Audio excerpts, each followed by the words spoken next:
এক ঐক্যবদ্ধ হতে হবে। কোন গুণী মানুষের, সম্মানিত মানুষের আজকে সম্মান নেই। আপনারা দেখছেন বিভিন্ন সম্মানিত মানুষকে বাংলাদেশে কিভাবে বেইজ্জতি করছে এই মাফিয়ার দল, এই ভোট ডাকাতের দল।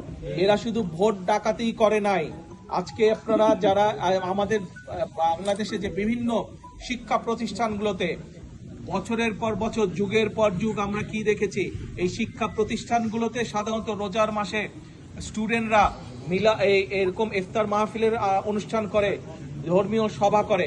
আজকে আমরা পত্রিকার পাতায় দেখতে পাচ্ছি যে এই মাফিয়ার সরকার তারা কর্তৃপক্ষকে নির্দেশ দিয়েছে যে কোনো কিচ্ছু হবে না, এইসব ইফতার মাহফিল এইসব অনুষ্ঠান করা যাবে না।